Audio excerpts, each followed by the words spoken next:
ആരാ ആരാന്ന് ചെവി കേട്ടൂടെ? ആരാന്ന്? ഞാനൊരു വഴിപോക്കനാണ്. ഇവിടെ ചുറ്റമ്പലത്തിനുള്ളിൽ എന്താ കാര്യം? ഇത് പൊതുവഴിയല്ല. നമ്മൾ ആരാണാവോ? അതല്ലല്ലോ ഞാൻ ചോദിച്ചതിനുള്ള മറുപടി. ഇതെന്താ കാവിലെ ഭഗവതി നേരിട്ട് പ്രത്യക്ഷപ്പെട്ടതാണോ? അതെ, അല്ലാന്ന് തോന്നാൻ മാഷ്ക്ക് ഭഗവതിയെ മുമ്പ് കണ്ട പരിചയമൊന്നും ഇല്ലല്ലോ. ഓ, സത്യാസ്ത്രീത്വം വിളങ്ങുന്ന മുഖം, അഴിഞ്ഞു വീണ കേശഭാരം, വാക്കിലും നടപ്പിലും അനുഭവപ്പെടുന്ന ദൈവീക ഭാവം എന്നൊക്കെ പറയണമെങ്കിൽ അത് കണ്ണുപൊട്ടനായിരിക്കണം. ഇത് വെള്ളരി കണ്ണേറ് കോലം പോലെ കോവിലത്തെ അടിച്ചുകളിക്കാരിയാ. ചുറ്റമ്പലത്തിനുള്ളിലായതുകൊണ്ട് അതിനുള്ള മറുപടി ഉണ്ണിമായ പറയണില്ല. അടിച്ചുകളിക്കാരി കോലത്തെ തമ്പുരാട്ടിയാടോ മാഷേ? അതേതാ ടീച്ചറെ? ഞാൻ അറിയാത്തൊരു തമ്പുരാട്ടി. ഈ ഞാൻ ആരാണാവോ? തമ്പുരാൻ, കണിമംഗലം കോവിലത്തെ ജഗന്നാഥൻ തമ്പുരാൻ.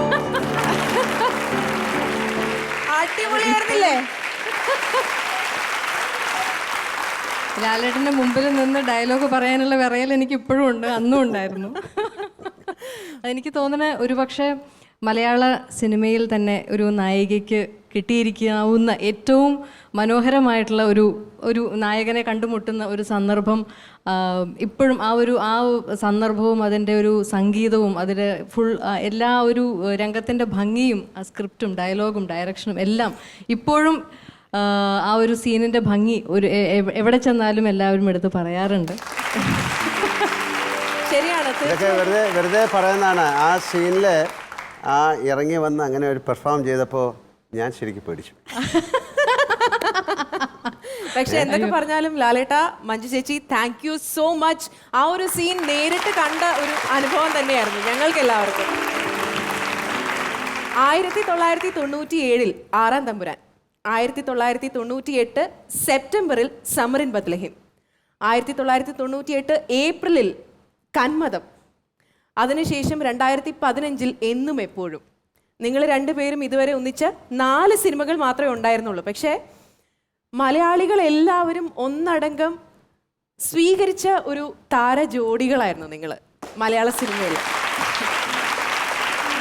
പുതിയ 2 ചിത്രങ്ങളുണ്ട്. വില്ലൻ എന്ന ചിത്രത്തിൽ ഞങ്ങൾ അഭിനയിച്ചു. ഒടിയൻ എന്ന ചിത്രത്തിൽ ഞങ്ങൾ ഒരുമിച്ച് അഭിനയിക്കാൻ പോകുന്നു. ലാലേട്ടനെ ആദ്യം കണ്ടപ്പോൾ ഉണ്ടായിരുന്ന ഒരു ഇപ്പം മഞ്ജു ചേച്ചി പറഞ്ഞു ആദ്യം കണ്ടപ്പോൾ വിറയലായിരുന്നു എന്നൊക്കെ. അതിപ്പോഴും അതെ. ഇപ്പോഴും ലാലേട്ടന് മുമ്പിൽ നിൽക്കുമ്പോഴും ഒരു സീനിൽ അഭിനയിക്കുമ്പോഴും അതേ വിറയലും ഒരു പേടിയും ഒക്കെ ഇപ്പോഴും ഉണ്ട്.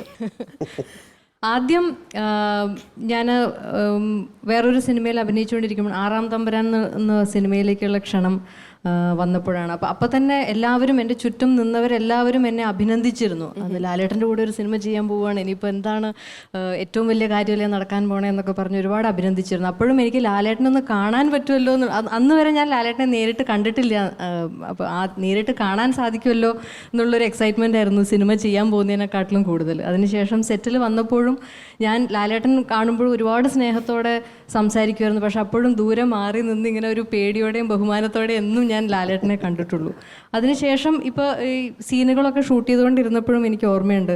അപ്പോൾ ലാലേട്ടൻ വളരെ വളരെ ലാഘവത്തോടെ ഭയങ്കര ഈസി ആയിട്ടാണ് ചെയ്യുന്നത്. അപ്പോൾ ഞാൻ വിചാരിച്ചു ഞാൻ പുതിയ കുട്ടിയായതുകൊണ്ട് ലാലേട്ടന് എൻ്റെ കൂടെ അഭിനയിക്കാൻ ഇഷ്ടമല്ലാത്തതുകൊണ്ടാണോ ഇങ്ങനെ ഒരു ഭയങ്കര ഈസി ആയിട്ട് ചെയ്യേണ്ടാവുക എന്ന് ഞാൻ എൻ്റെ മനസ്സിൽ വെറുതെ തോന്നിയിരുന്നു. അതിനുശേഷം അതേ സീൻ ഡബ്ബിംഗ് തിയേറ്ററിൽ കണ്ടപ്പോഴാണ് ആ ലാൽ മാജിക് എന്ന് പറയുന്നത് എന്താണ് എന്നുള്ളത് എൻ്റെ സ്വന്തം നമ്മൾ കണ്ണിൻ്റെ മുമ്പിൽ കണ്ടതിലും ഒരു 10,000 മടങ്ങ് നമ്മൾ സ്ക്രീനിൽ അത് റീപ്രൊഡ്യൂസ് ചെയ്ത് കാണുക എന്ന് പറയുന്ന മാജിക് ഞാൻ നേരിട്ട് കണ്ടത് ആറാം തമ്പുരാൻ്റെ ഷൂട്ടിങ്ങിൻ്റെ സമയത്താണ്.